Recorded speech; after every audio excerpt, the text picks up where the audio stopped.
Hay mucha gente que se justifica el estar ahí donde los desprecian, estar ahí donde los humillan, en donde el otro es indiferente a ellos. Hay gente que se justifica el seguir ahí porque dice, es que lo amo o es que la amo. Y así permanecen ahí, permanecen en donde les tratan mal, en donde el otro le es indiferente, donde no hay amor. Y yo reflexionando sobre esto me pregunto, ok, es que lo amas o la amas, pero ¿sabes qué también es amor? Saber irse. Amor es también saber irse. Saber irse donde te desprecian, saber irte de donde hay indiferencia, saber irte de los maltratos también es amor. Amor por ti. Yo en lo personal, yo no creo que pueda surgir el amor cuando existe una discrepancia entre el amor a uno y el amor al otro. Yo creo que para que pueda emerger el amor realmente tiene que haber una armonía entre estas dos direcciones del amor. Porque de entrada, paradójicamente yo creo que no puede existir, por un lado, ningún amor hacia el exterior si no existe un amor en el interior. Y viceversa, no creo que pueda existir un amor en el interior si tampoco existe un verdadero amor hacia el otro. Decía Alan Watts en una de las frases que para mí son de las más hermosas que he leído, dice, uno no puede decir que se ama a sí mismo si no ama al mismo tiempo a todo aquello que es diferente a sí mismo. Porque muchas veces también decimos, ¿no? Oye, es que me amo a mí mismo y no considero a las demás personas. Y hay una delgada línea entre el amor a uno mismo y el narcisismo. No puedes amarte a ti mismo si no amas al mismo tiempo todo aquello que es diferente a ti mismo. Pero bueno, a lo que trato de llegar es que para mí no puede emerger el amor si no existe una sincronía, una armonía entre el amor a uno y el amor al otro. ¿Por qué? Porque yo no puedo decir que me amo a mí mismo si estoy en un lugar donde me desprecian, donde me maltratan, donde me abusan. Yo no puedo decir que me amo a mí mismo, y yo no creo que ni siquiera pudiera yo decir que amo al otro, porque la gente se justifica así, dice, es que lo amo. ¿Cómo puede decir uno que ama a quien le maltrata, a quien le desprecia? Yo no creo que eso sea amor. ¿Qué, Saudit? Me parece estar en un lugar en donde te desprecian, eso da más coraje. Privarte de la oportunidad de construir un hermoso mundo de dos, privarte de la oportunidad de que emerja el verdadero amor, porque para mí el amor tiene que ser recíproco o no es, porque de otra forma yo no le llamaría amor, en mi punto de vista. El amor tiene que ser recíproco, si no, no puede emerger. Yo no creo que haya amor en un lugar en donde el otro es indiferente a uno, en donde el otro desprecia a uno. Yo no creo que ahí haya amor, porque si uno se encuentra ahí, no creo que ni siquiera haya amor a uno mismo. Eso es dependencia, eso es apego, eso es otra cosa para mí, en mi punto de vista. Amor es también saber dejar ir, y a veces también dejar ir tiene que ver con el perdón, porque el perdón para mí tiene que ver con dejar ir del resentimiento y no ser a otra persona, a alguien más eternamente responsable de tu bienestar emocional. Porque cuando uno guarda resentimiento, cuando uno no perdona, uno vuelve a otra persona responsable de su bienestar emocional, no porque guardamos un vínculo emocional negativo atado a otra persona. Y muchas veces no queremos perdonar porque tenemos falsas creencias irracionales sobre el perdón. De entrada creemos que el perdón se trata de la otra persona. Creemos que perdonar significa absolver al otro de la consecuencia o la responsabilidad de sus actos. Creemos que perdonar quiere decir aceptar lo que la otra persona hizo. Creemos que perdonar es justificar lo que la otra persona hizo. Y nada más lejos que la realidad. El perdón realmente, si te pones a pensar, no tiene nada que ver con la otra persona. ¿Por qué? Porque uno puede perdonar a la otra persona, pero esto no quiere decir que la conciencia de la otra persona la deje en paz. Tu perdón no quiere decir que la conciencia o lo que la otra persona piense al respecto desaparezca o cambie. En este sentido, el perdón es para uno, solamente para uno.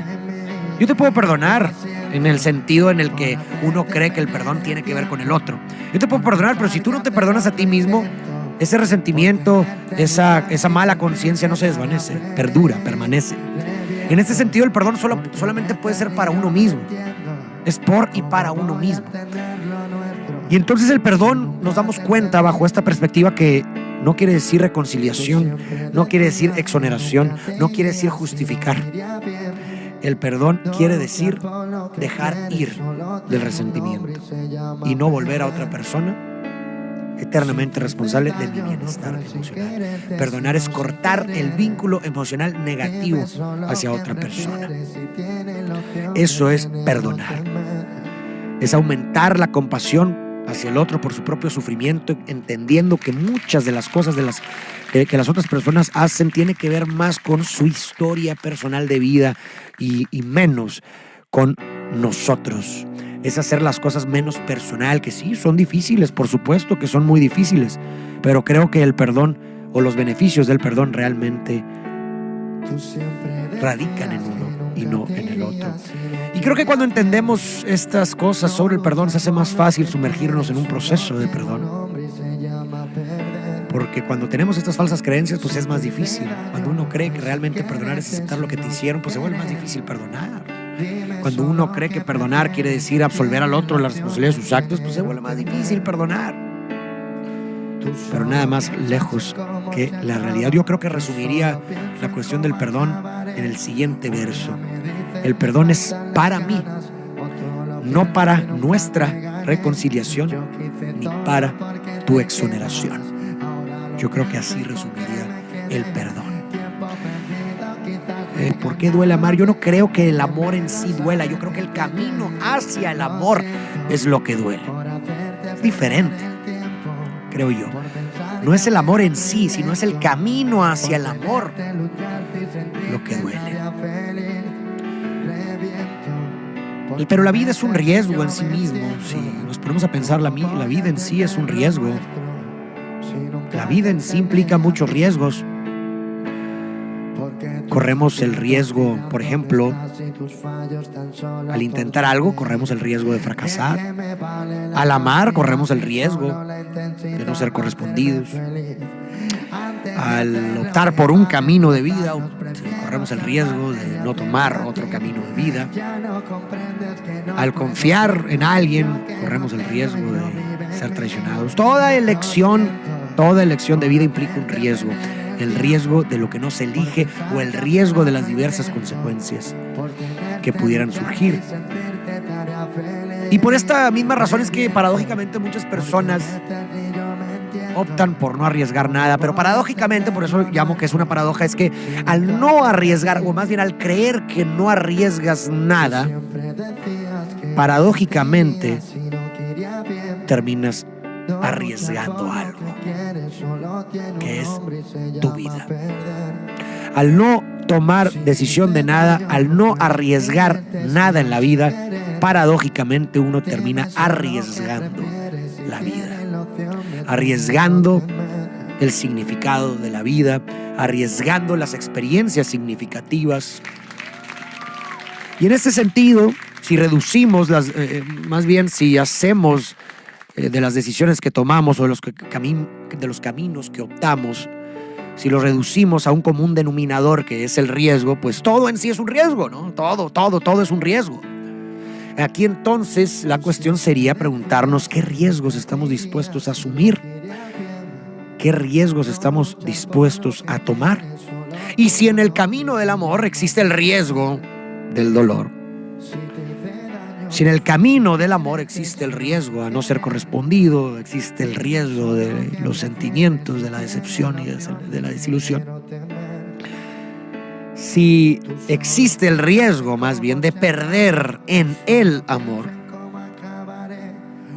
yo creo que estoy dispuesto a asumir con ese riesgo, estoy dispuesto a arriesgar a perder en el amor que perder el amor, que correr el riesgo de perder el amor. Si notan la diferencia así de manera poética, que me gusta de pronto la poesía y tratar de encontrar diferentes articulaciones para explicar una sensación, un sentimiento, una reflexión, creo que esa poesía me gusta. Prefiero el riesgo de perder en el amor que perder el amor. ¿Por qué? Porque yo creo que el amor Y no estoy hablando solamente del amor de pareja, sino el amor en sí, la experiencia amorosa, la pasión, el amor por una profesión, el amor por la familia, el amor por una actividad. O sea, yo creo que el amor en diferentes expresiones, yo creo que es de las experiencias más inmensas que uno puede experimentar en la vida. Y en este sentido prefiero correr el riesgo a perder en el camino del amor, a perder el amor. Yo no me quiero privar de experimentar una de las experiencias más inmensas que podemos vivir como seres humanos, y quizá una de las experiencias que pudieras distinguirnos de otro tipo de experiencias, más bien de otras especies. Creo que quizá el amor es aquello, es quizá una de las características esenciales de nosotros, los seres humanos. Pero bueno, yo creo que pudiera llegar ahí. Creo que el amor es una de las fuentes más altas de sentido. De otra forma, quizás la vida careciera o pudiera ser muy difícil encontrar un sentido en la vida. Pero bueno, esa creo que pudiera responder. Yo creo que más bien saber decir adiós es crecer. Saber decir adiós también es amor. Saber dejar ir es también amor por uno mismo, y por lo tanto crecer es madurar. ¿No? Porque al decir adiós, cuando hablamos de la sabiduría del dejar ir, estamos hablando de un alto discernimiento, de un alto entendimiento de aquellas cosas que te pudren. Un discernimiento entre aquello que te pudre y aquello que te nutre, aquello que es preciso mantener en tu vida y aquello que no es preciso mantenerlo. Uno adquiere esa sabiduría, ese entendimiento, y por lo tanto el saber decir adiós a aquello que te pudre, incluso contrariando tu deseo, me parece que es un síntoma de una alta madurez, de un alto crecimiento, porque muchas veces hay una discrepancia, ¿no? O sea, muchas veces hay que dejar ir aquello que no quisiéramos dejar ir. Muchas veces nos toca eso, a veces nos toca dejar ir aquello que deseamos tanto, o aquello que desearíamos que no fuera así, y aquello que por lo mismo, como desearíamos que no fuera de tal forma, nos aferramos a ello. Pero llega un límite, llega un punto en donde a veces nos cuesta aceptar la realidad, y a veces nos cuesta aceptar que aquello que creímos que queríamos realmente no es. Realmente nos cuesta aceptar esa desilusión, y me parece que aceptar esa desilusión y caer en términos con la realidad, aún y cuando, o más bien más cuando esta realidad no es como tú quisieras que fuese, caer en términos con esa realidad y dejar ir es un acto sumamente grande de amor, y un acto y un reflejo de madurez impresionante. ¿Es difícil? Por supuesto que es difícil. Pero lo difícil y la adversidad también dan oportunidad a lo heroico. Y yo creo que por eso vemos en las películas y en los relatos y en las historias, nos sentimos profundamente conectadas con las historias y los relatos y los personajes que precisamente resultan heroicas. Es a lo que le llamamos el camino del héroe, ¿no? Y es raro porque muchas veces vemos películas e historias que tienen esta misma narrativa, ¿no? Tienen este mismo esqueleto, o cuentan en el fondo la misma historia, nada más cambian los personajes y los conflictos, pero en el fondo son las mismas historias, que es el camino del héroe. Una persona, un personaje que se enfrenta con una dificultad, se enfrenta ante un discernimiento, no sabe qué es lo que tiene que hacer, toca fondo y de pronto de las cenizas resurge como un ave fénix y enfrenta esta adversidad y da la oportunidad a lo heroico. Resulta heroico. Y creo que es por eso que conectamos tanto con muchas de estas historias, porque nos vemos a nosotros mismos proyectados en estos personajes. La adversidad es inevitable en la existencia, nadie se escapa de ella, todos vivimos adversidades en la vida de diferentes magnitudes, pero la vivimos. Todos vivimos diferentes adversidades, todos tenemos algo que nos aqueja, un obstáculo enfrente. Y por lo tanto nos sentimos identificados. No importa si el personaje es una fantasía, no importa si es un mago, no importa si hay poderes, si hay fantasía en la historia. Nos sentimos conectados porque nos vemos reflejados en esas historias. Las entendemos. Hay una empatía con el personaje. Te entiendo. ¿Por qué? Porque yo entiendo. O sea, tu historia, este relato es simplemente una metáfora que le da voz a mi relato. La adversidad da oportunidad a lo heroico. La adversidad da la oportunidad a lo heroico. Así que sí, dejar ir es difícil. Saber irse es difícil. Intentar algo es difícil. Luchar por algo es difícil. Pero la adversidad da la oportunidad a lo heroico. Ah, qué bonito, qué bonito.